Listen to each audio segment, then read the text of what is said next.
Enwonwu. Welcome to Art for the People podcast.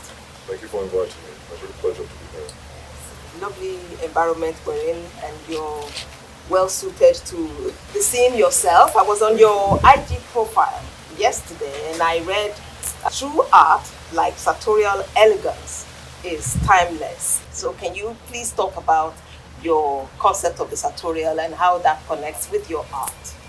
Well, my concept is that style is something that you live by. It's shown in everything you do. It's a way to speak, it's a way to carry yourself, it's a way to project yourself as well. I think it's very important because it tells a lot about your person and how seriously you take yourself. I work from home and I'm being an artist, so I think that it's very important for me, to have an air of seriousness about what I do. Otherwise, it just makes me want to just relax because I'm at home. It's different from those who wake up every morning and have another location where they work.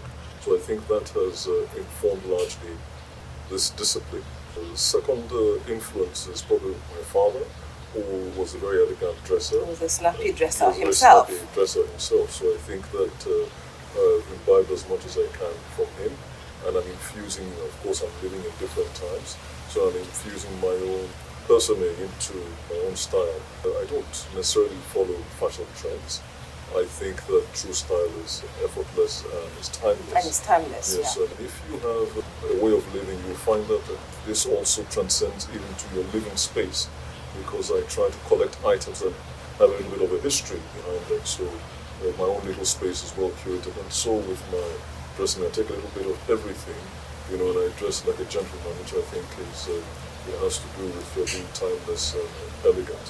Why did you feel a need to start the series of talks about art, bringing art experts, and having it be physical as well as online? Yes. Yeah. I'll say over a longer period, but of course it's been heightened during this pandemic. Because the message is more pertinent than ever. I have a background in the sciences. I try to bring my learning from the sciences, and I try to form a sort of hybrid with my art. And I do this because I'm very aware, being also an artist's son, I'm a third generation. Yes, I've seen his struggles firsthand, trying to champion his work. I've seen how art wasn't seen as even relevant. And I've experienced myself, being an artist and being on the contemporary scene through a gallery, through a magazine, as well, seeing how artists are not taken so seriously because many people in society at large cannot find the true relevance of art. And many people just see it as purely decorative. And even when collectors are buying art, they see, the activity of supporting the artist not something that's essential to them.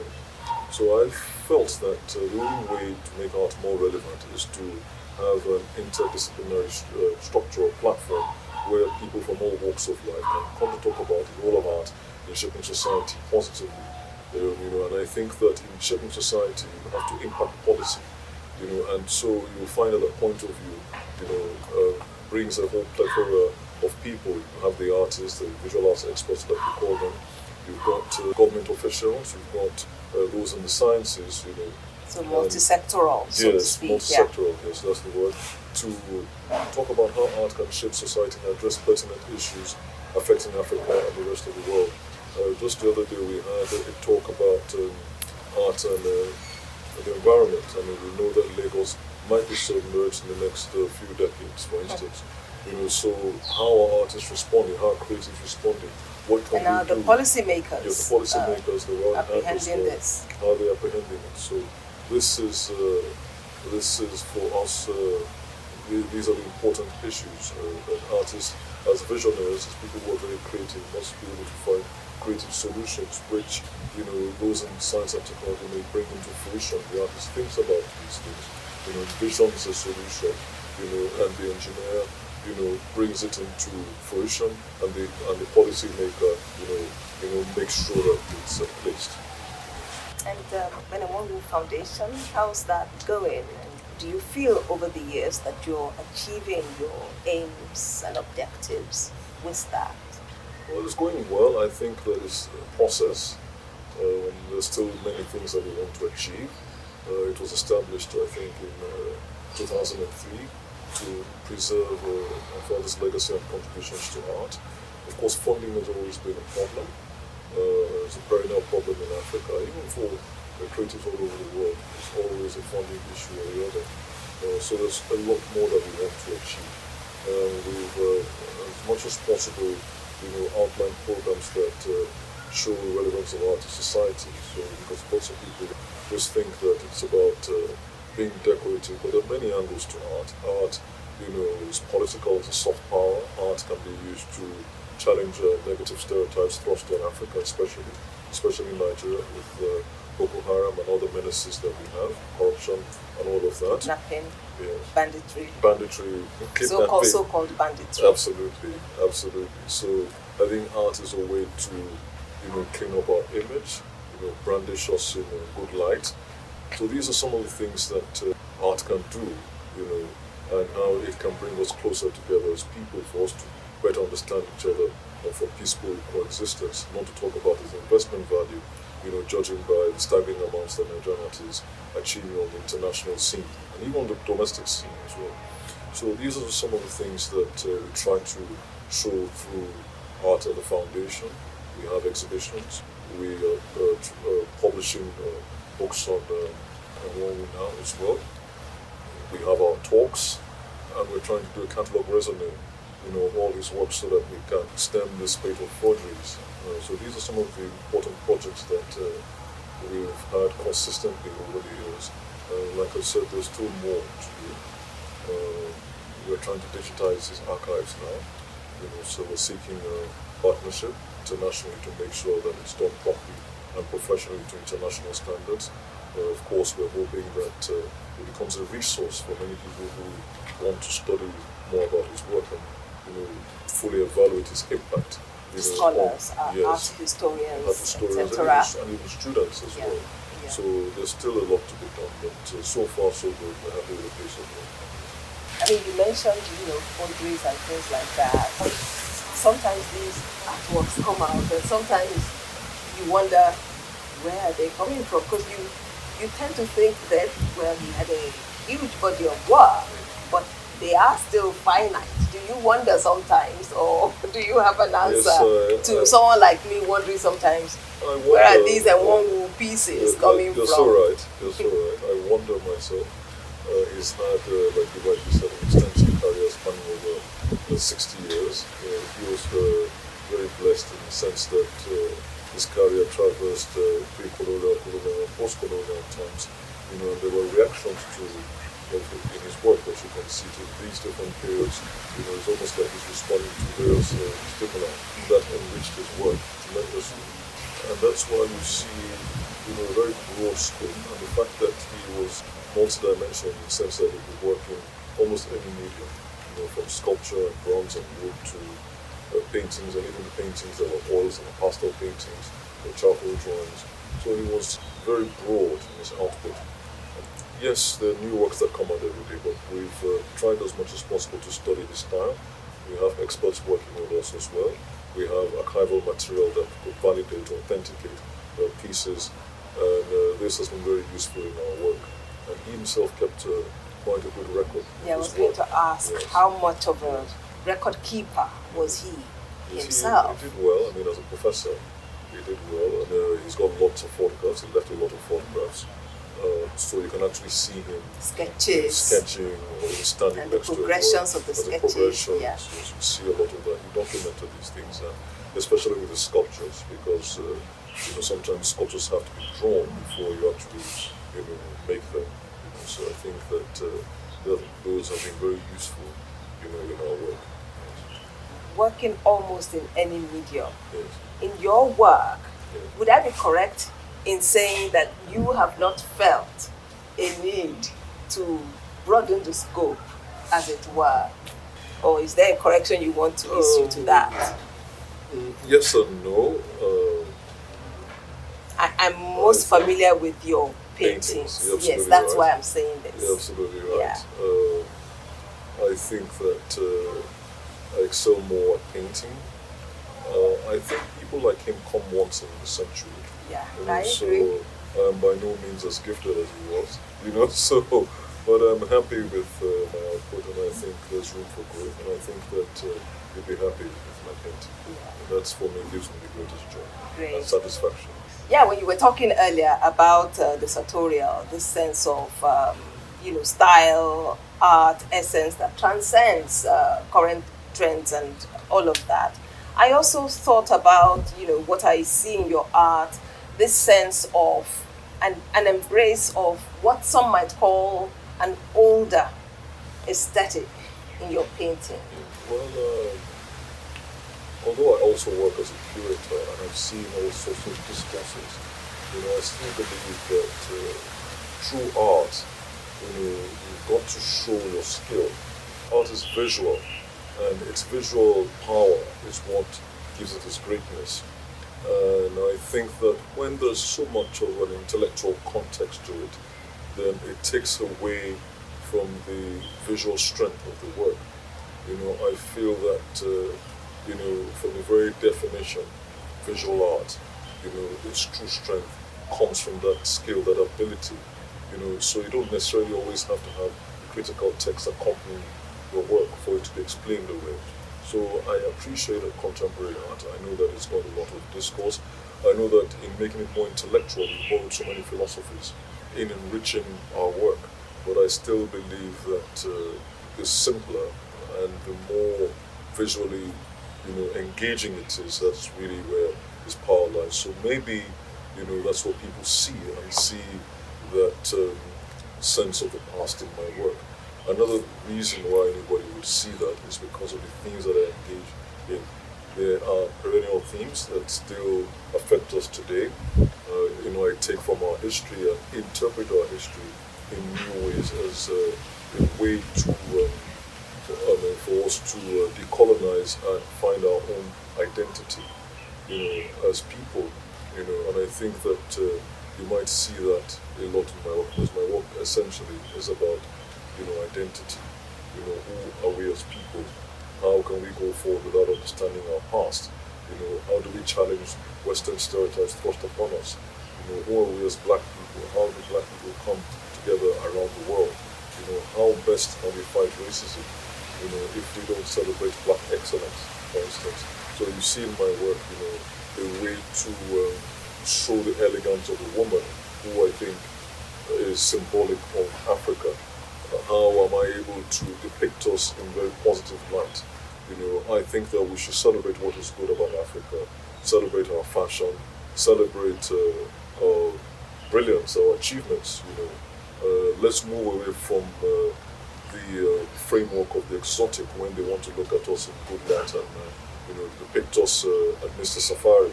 We don't really want to see that, but we want to celebrate, a sense of style. We want to celebrate how we've been able The to. kind of idealism. Yes, Yeah. absolutely. Is it? I agree with you. Yes, I'm happy you've seen that in my work, and I want to celebrate these things. I want to celebrate the fact that colonial era, it had a negative effect on us, but the fact that we've been able to come out of it, and bridge two worlds, we can easily take from the West, form a hybrid with our indigenous aesthetics and traditions, and come up with something infinitely richer.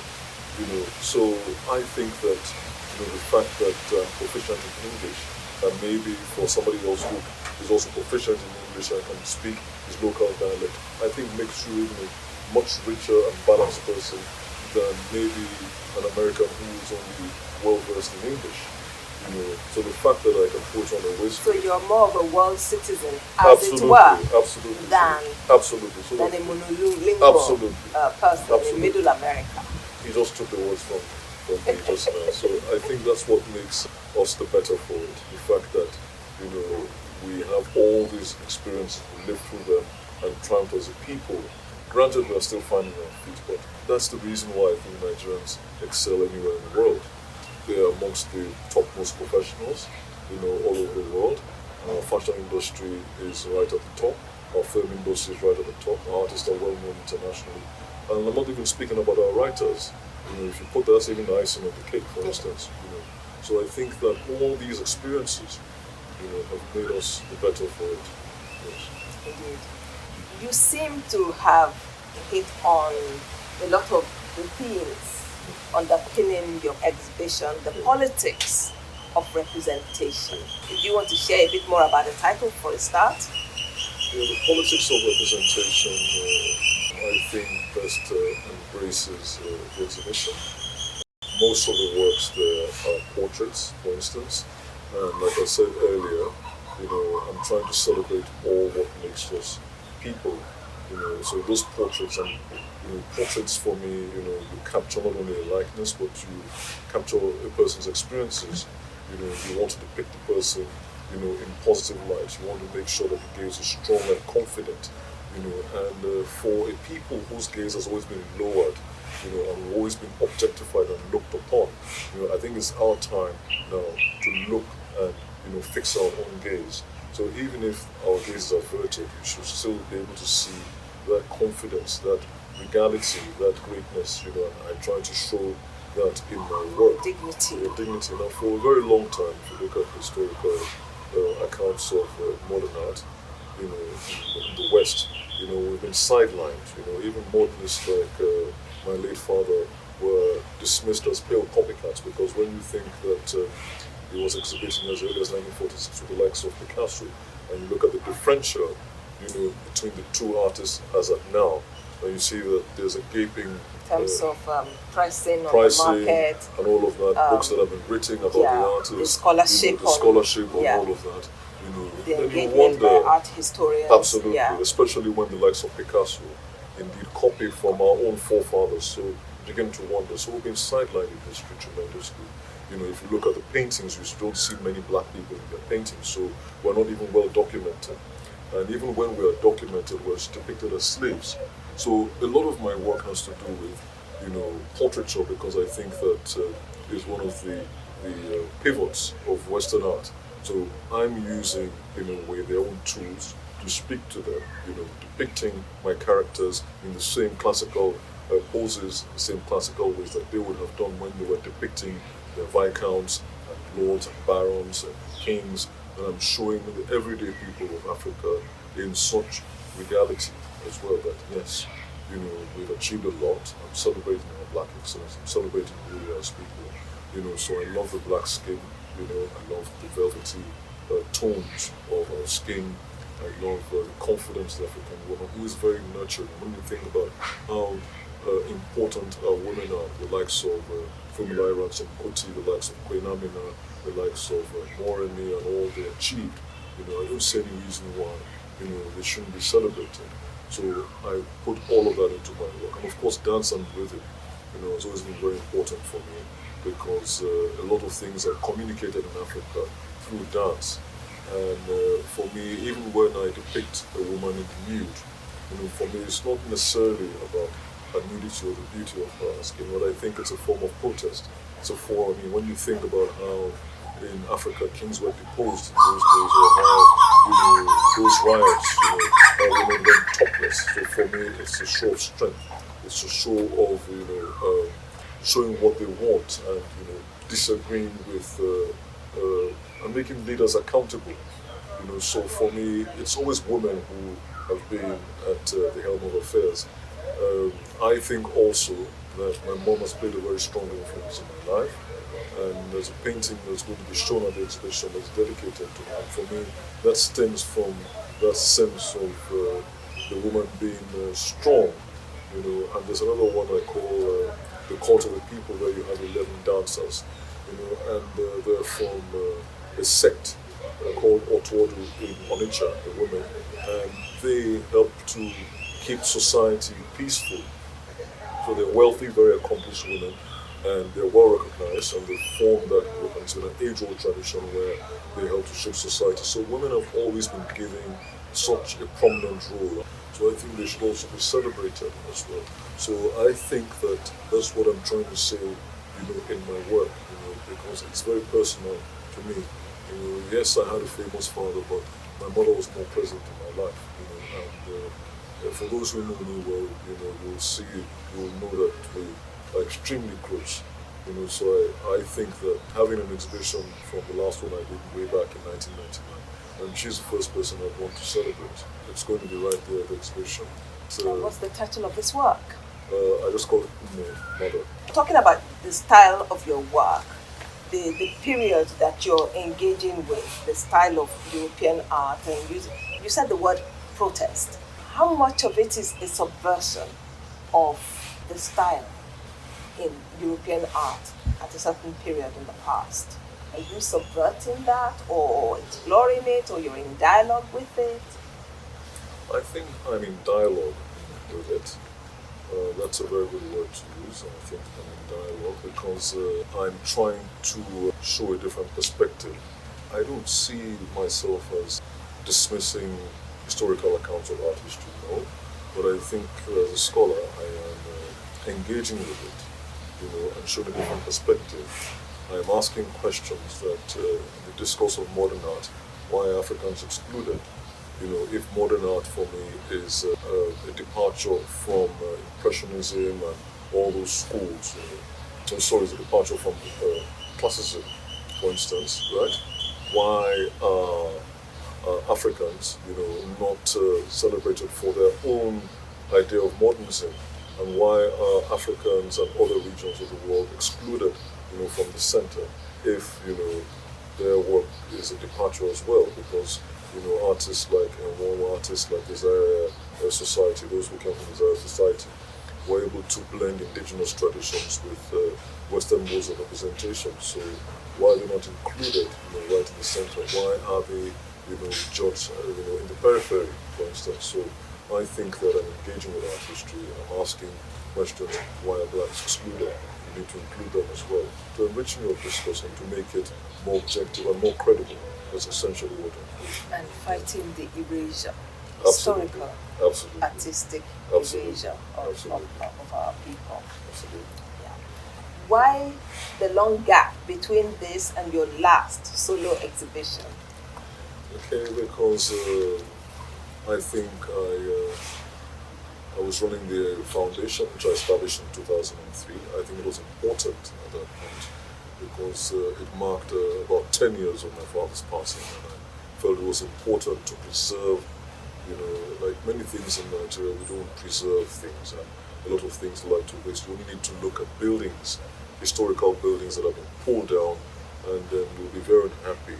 You see a lot of things, that haven't been preserved, and I think that we don't want things to go that way, and I felt it was very important to preserve, his contributions. So that was established.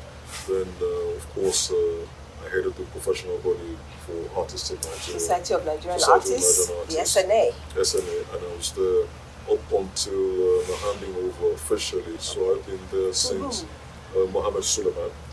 Yeah, so I've been there since, I think, 2009. So that took a lot from me. I've also run my own private Omenka gallery in the magazine. So I feel that there are many things to be done. I feel that in as much as I'm an artist, there's still structures, that I must contribute to in some way or the other. I still feel that Nigerian art could still do a lot better. I am not one to give myself a pat on the back because I believe in sustainability, and I think that Nigerians do that a lot. We're not very critical, when we want to give an opinion about something, and we end up slapping each other on the back most of the time. But I see things internationally, and I feel that yes, we shouldn't copy, but we should also strive, to have our own standards of excellence. And I think that's very important, so I felt that, these structures, artists need to be supported. So it was more like a sacrifice. Artists needed proper publications because critical texts need to be written. Even if an artist is gifted, where is he known? How are you getting his work out there? So even in my own practice as a gallerist, I was even writing about artists that I wasn't representing because I felt that, it's very important, and, so I wasn't one competing with anyone, but I was just trying as much as possible, to champion what I do. When I decided to get into the visual arts, I went straight to tackling the issues, and there's still many issues today. For instance, we don't have a properly mapped out sector. We don't have enterprise development for artists. We don't have a proper national gallery of art where you could come to see the artworks. We don't have enough devoted to or committed to the education sector. And of course, visual art and creatives, at the bottom of the rung, even with the budget. We don't have enough public-private sector support. The intellectual property, artists is not well protected. Artists are not benefiting from secondary rights sales of their works. So there's so many problems. And if someone should ask Oliver, what's the value of the industry? We have varying figures, and that's no good, especially when you think about investors, who want to invest. How sustainable are the staggering prices for artworks, that you're achieving on the international scenario? Is that where we ought to be at this point? And is that all it's supposed to be and about? Is that, absolutely. So there's so many problems. If you say, for instance, a Enwonwu, sold for $1.6 million upon in 2018, why is it that I cannot take a similar work or that work itself and go to a bank and get a loan and use as collateral? That tells you that there's a problem. So there's a disconnect somewhere within the banking system, the wealth managers, and the actual product, the artworks themselves. So I think that for things to work properly, all these things need to be properly done. You're building a public space today, or building, how much embellishment is given to the arts. How can I tell that this is Nigeria if I walked into this country? When I'm in South Africa, I know it's South Africa because even their buildings look South African. They're designed in such a way that the architecture is indigenous and they make, good use of their artists. But here in Nigeria, a lot of our stuff here is derivative. Absolutely. What is our government doing, in preserving our image or giving Nigeria, its own unique selling point, so to speak? And to sensitize people to know absolutely. That there's nothing wrong with having buildings that that express something about ourselves. Absolutely. So I think for art to be sustainable in this country, these things need to be done. And maybe that's one of the reasons why I started off my artistic career by trying to develop these platforms instead of actually focusing on my work as a painter. You mentioned something fleetingly there about why can't artists benefit from secondary market sales of their work. Now you are protector of a legacy of an artist whose works are exchanging hands or going in the auctions for astronomical, unbelievable amounts of money. Where do you stand on the suggestion or the discussion in many quarters around the world that artists or artist estates should get some kind of royalty from works that exchange for such high amounts but were originally acquired for relatively low amounts of money? Where do you stand on that, especially when you're talking as an Enwonwu? Well, of course, I think that the artist beneficiaries, the artist estate should benefit from the secondary sales of an artist's work. I think it's extremely important. Artists are severely disadvantaged, especially when you think that for every artist, the value of the artist's work is in its uniqueness. When you start making many copies of an artist's work, then it loses that uniqueness. We thrive on the uniqueness of our work as opposed to maybe a musician who sells multiple copies of his CDs. Michael Jackson's Thriller is the greatest selling album because it sold, I think over 45 million copies. But an artist cannot create or produce that many works. And even if he makes prints of his work, the original prints that maybe what Chris Player is doing, he has a limited edition. So the more he makes, then the lower the price. So we don't benefit from multiple sales of our works. Now, how can an artist benefit? It's only through the secondary sales, right? So, especially when you consider that some artists are actually in penury sometimes. Absolutely. Some have fallen on hard times. Absolutely. And we've had artists, pass away after, a very debilitating illness, and people have had to, collect or donate money for their hospital bills. And people whose works actually fetch a lot of money on the on the secondary market. Absolutely. And the beauty of the artist's career is that, you know, while the musician, for instance, makes many copies of his works, which he sells for unit prices, the art, and they don't increase in value. The artist's work, if he has a successful career, increases in value. So the question would be, if it's going to increase by multiple fold value, why isn't he benefiting?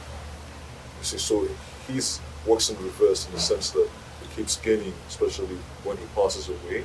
His prices, definitely will increase. So the question arises as to why, isn't this estate benefiting?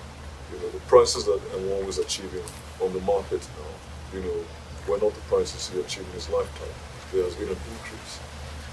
So the collector stands to gain as opposed to buying the CD of the musician today. Next 20 years, it's still the same unit value, if not even cheaper, because maybe that form of communication is now obsolete.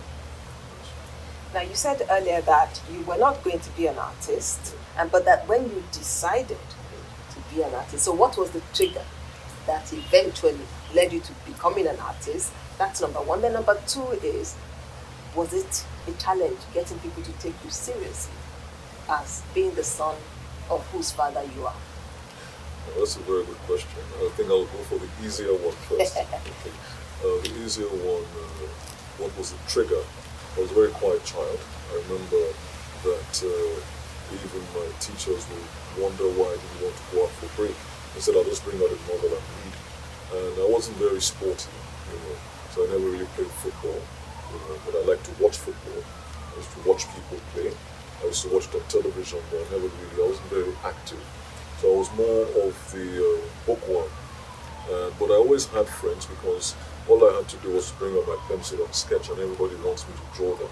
Oh, draw me Oliver, and that's how I want my friends. So I wasn't necessarily doing the things that other boys would do, like play football or go running. So I wasn't doing any of that. So then when I got to secondary school, the same thing happened at King's College because I was called upon to do utility decoration for the college, especially when we have events like inter-house prize giving. And I remember that my father would help me with assignments, so it would just make my work even look better. So I was always the art teacher's favorite, in that regard. So it continued up to that point. And when I went into university, as I mentioned earlier, I always wanted to do something else. I wanted to be a doctor.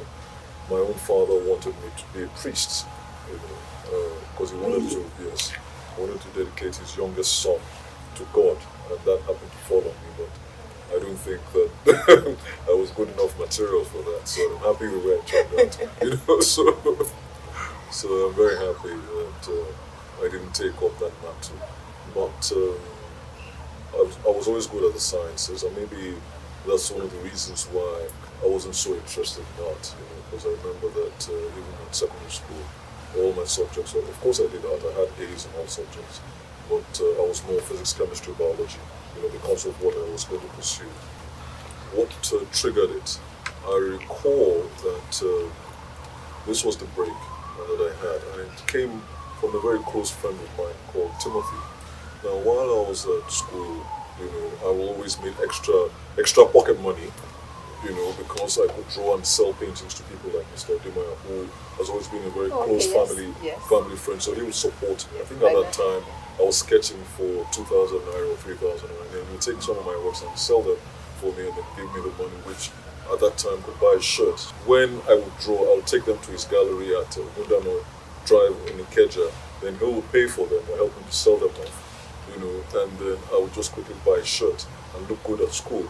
So I've always been doing this dressing thing for a while, but that's how I could sustain that habit of mine. So very nice habit. Very nice habit. So that's what I used to do, and after my first degree in biochemistry, I went back to school to do geophysics. So it was while I was doing my master's in geophysics that I took a stroll with a friend of mine, Timothy. Yes, I did geophysics. So I was taking a stroll with my friend, and we went to the art department, because I told him that let's take a stroll, we're on break now, let's take a stroll to the art department, let's see what the artists are doing. And he was like, all right, Oliver, I'll come with you.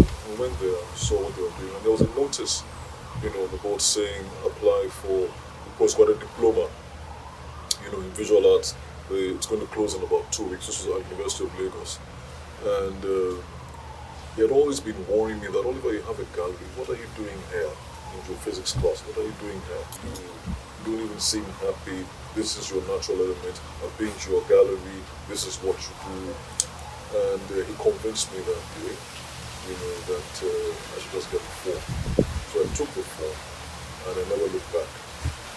Before that time, I had a younger sister who was encouraging me to, pursue visual arts completely.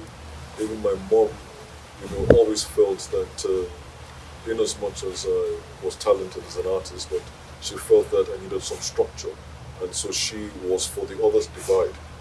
Even though she was married to a great artist, and she saw that her own son was already having a gallery, she still wanted me to have that backup just in case. So she was all for finish your physics. Also because she saw the challenges. She saw the challenges firsthand, yes. So it was something that she wasn't very happy when I told her that I wasn't finishing the masters. So right then and there, with Timothy's advice and encouragement, I took the forms, came back to do the qualifying exam 2 weeks or so, and I passed. I was accepted.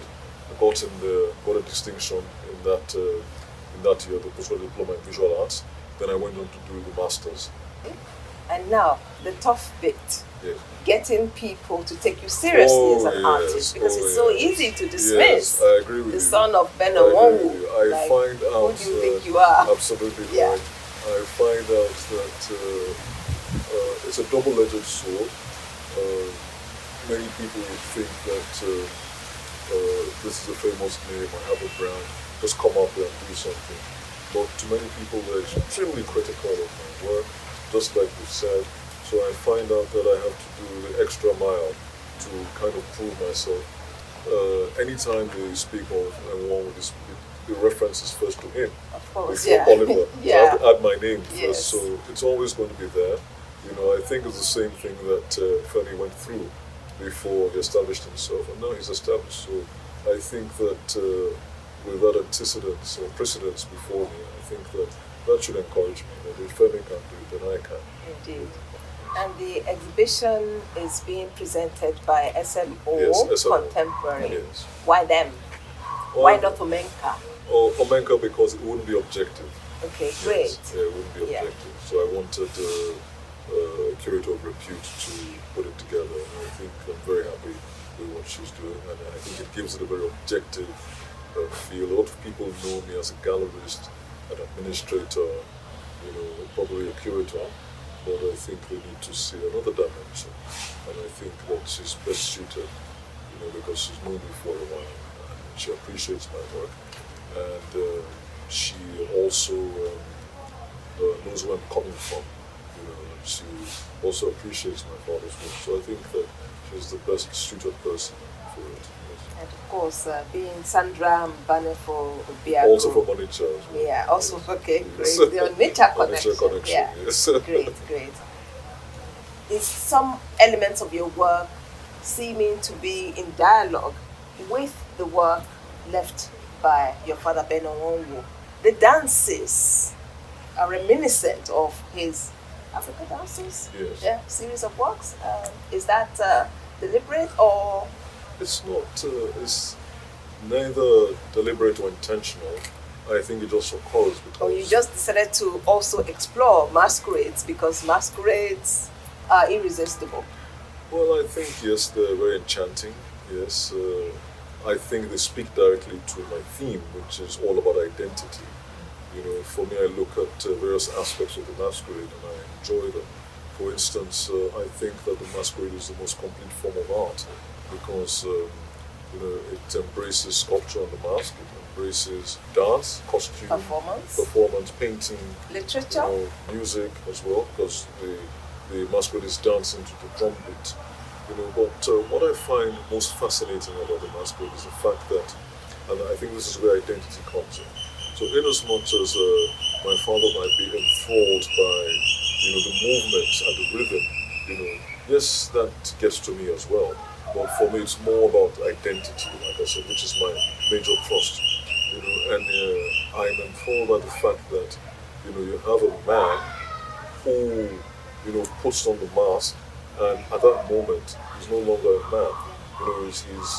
He occupies, that space, that interface Begins to between the spirit world, transmit. and the human world.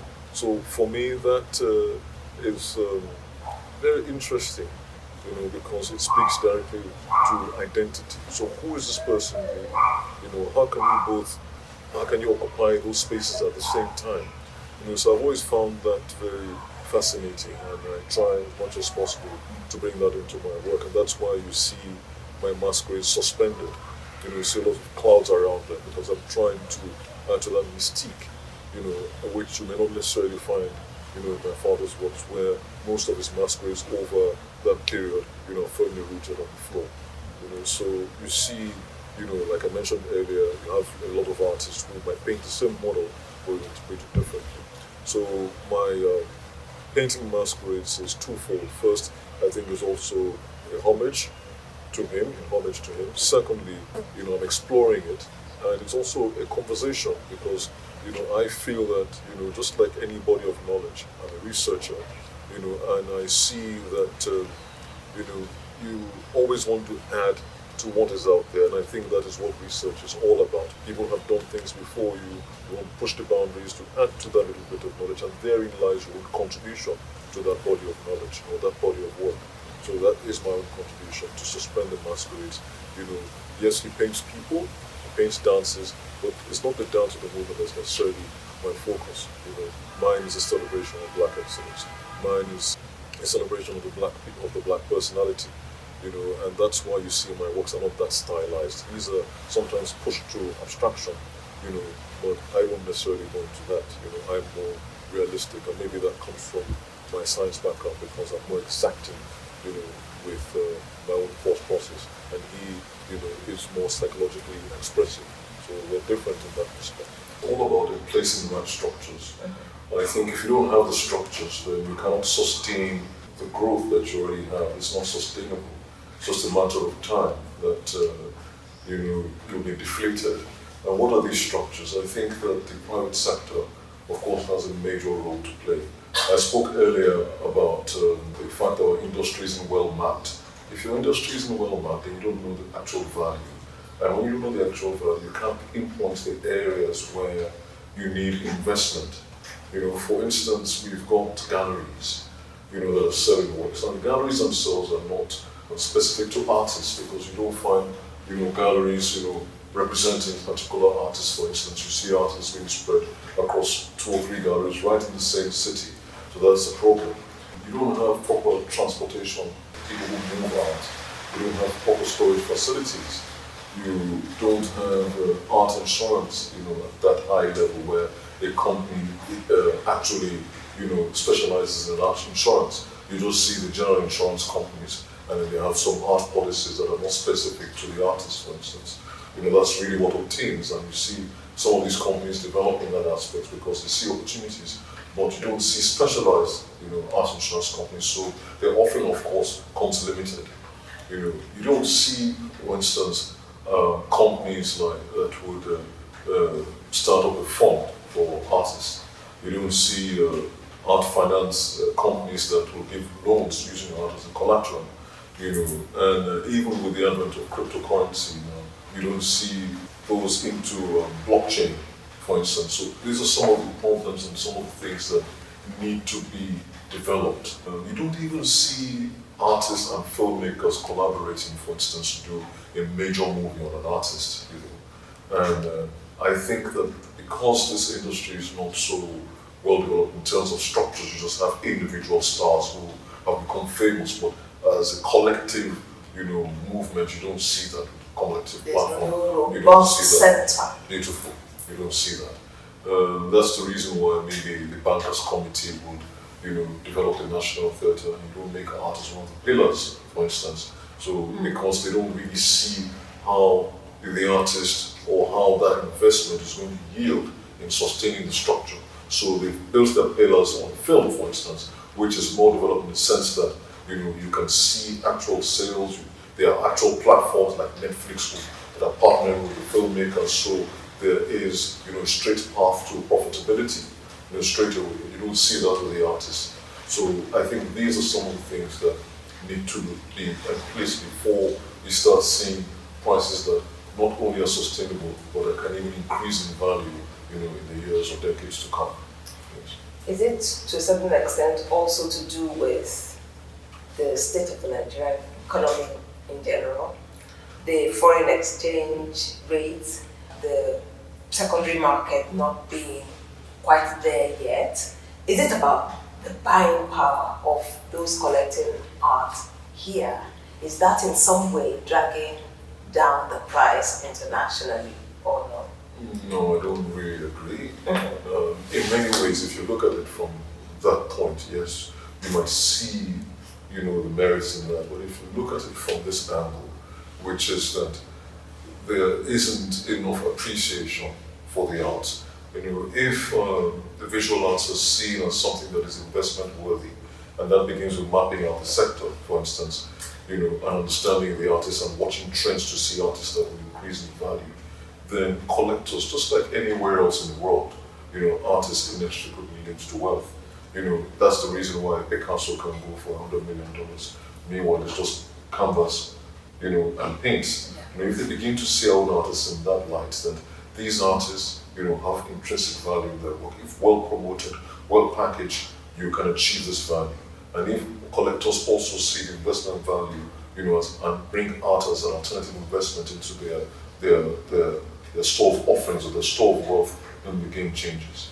I know a good many wealthy people who spend, an arm and a leg on the watch.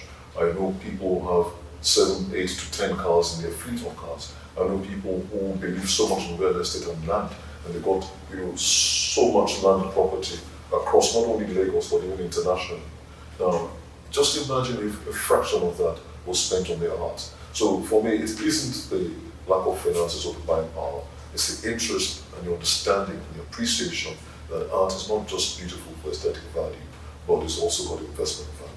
Once they see it that way, and they're available in terms of the opportunities, for instance, if you've got some collectors who are buying works of art and they understand the real value of their work and they don't just see themselves as just supporting the artist, then those automatically become the kinds of insurance company will start to feed off from. Now, if you've got that, then it goes without saying that those in private banking and wealth managers, of course, will look into this particular niche, of people and see the opportunities there as well.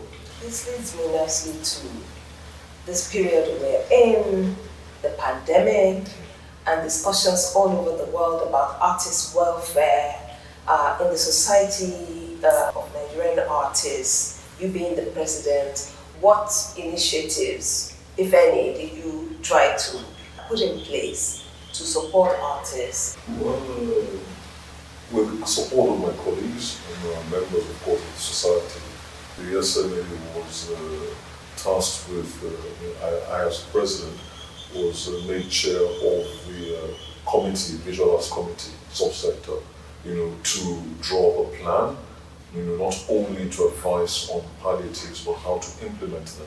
And I know that we came up with a report, which was submitted to the overall chairman. I was chair of the visual arts subsector. The overall chairman was Otumba Runshewe. So we submitted that report, and it was almost a 30-page report.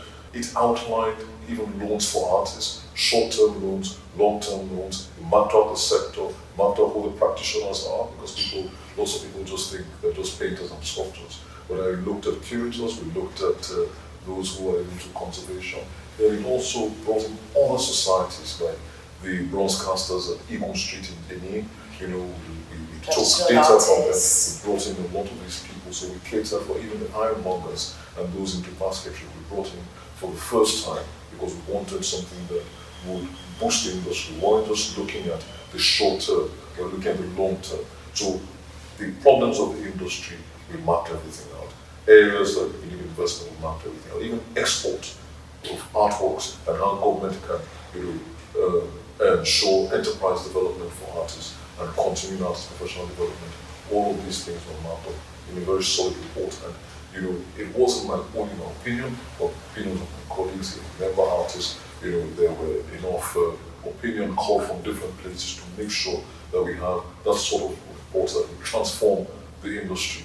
And quite sadly, not only, did we not hear anything about the palliatives, but we don't even have, anything to look forward to for the future, especially with regards to the government, because this came from the government. And no artist is known to have benefited.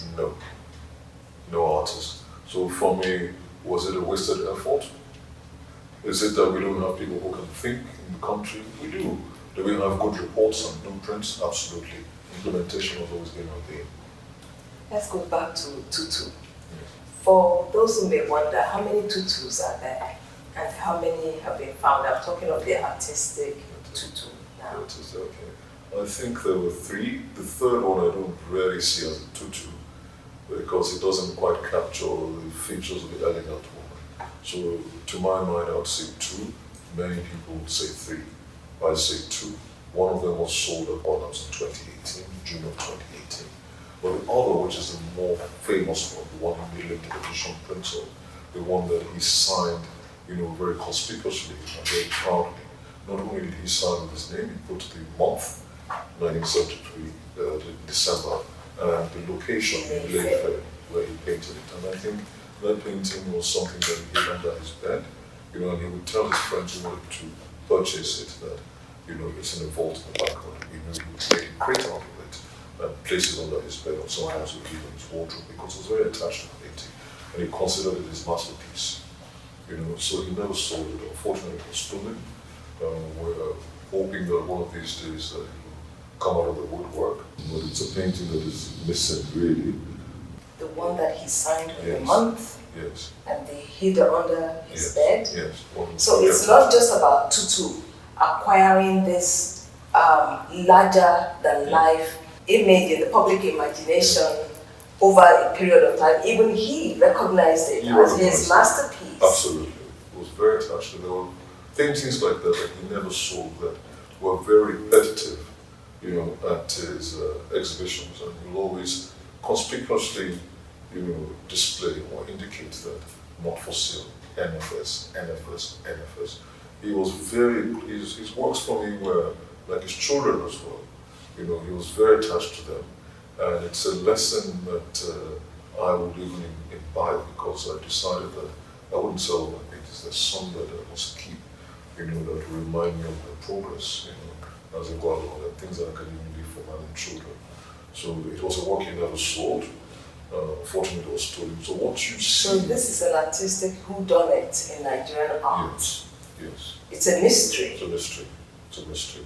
So that work is missing till today. What was sold wasn't his major tutu. It wasn't his major one. It wasn't one that he thought or considered a masterpiece. It was done later on, and sold because he didn't want to sell. And one could see the slight differentiation. Absolutely. He didn't want to sell that one, so he did other iterations which he could sell, but he kept that one. So if the artist could sell the ones he didn't feel were as strong as the one that he kept, so it goes without saying that this is his masterpiece. And the subject of this great painting was Princess Tutu, Ademiluyi of Ileife, who herself, as members of her family have told me, even she, no one knows where she is. Very true. And I think that even adds to the whole mystique of the painting, because one would have expected her to come out at the time where, her painting, sold for that sort of amount. But I think it just adds to the whole mystique, the whole mystery, of the painting. That's what makes it so special. The story behind it, the historical and social significance. And I think that's really the mark of great art. And now, as part of politics of representation, you have now painted 2 portraits of Princess Ronke Ademiluyi of the same royal family of Ileife. Ronke 1 and there's Ronke 2. What are you saying about the tutu mystique and mystery in now painting this very present Princess of Ife, Ronke Ademiluyi? Well, Ronke is someone I admire. she's a friend of mine. I think that she embodies the modern African woman today. I like what she does. I like the fact that she's making impact on her society. I know she is at the forefront of fashion, so she's a very fashionable, elegant woman. I like the fact that she's pushing the local industry, the local fashion industry. Presently, she lives in Ife, where she's right there encouraging young women. So I see a lot of impact that she's done, and there's an admirable quality that someone is not just thinking about themselves or their own accomplishments, but wants to make impact on society generally. And I think that's a very admirable quality, and it speaks directly to my work, because my work for me is all about championing Black excellence. My work is about what you can do for society, what impact. So not only is that about my work as a painter, but even my work administratively and with events and talks that I organize, the magazine that I publish. So for me, it's all about impacting society. I don't think you could live yet if you haven't impacted positively on those around you. And in this case, my own profession. I try as much as possible to show how relevant my profession is in the scheme of things. And I see a lot of that in okay. As a woman, I think that she embodies the typical African woman, someone who's nurturing, someone who's giving of herself, someone who reduces to increase others. And little wonder she's the subject of my painting. So it also carries a historical significance, because just like you rightly pointed, it's an intergenerational dialogue, two ways. First, because it's Tutu's niece and the artist's son. That's one of the reasons why in the background of the painting you see that you see a portrait of Tutu. You see a portrait of the original painting. Original painting. Yes. So the connection is immediately apparent. It's something that remains very dear to me, is the painting. I've painted two already. You mentioned the first one, which I saw sort of study. So she came here, she sat for me, so I'm very happy. It was also a live painting.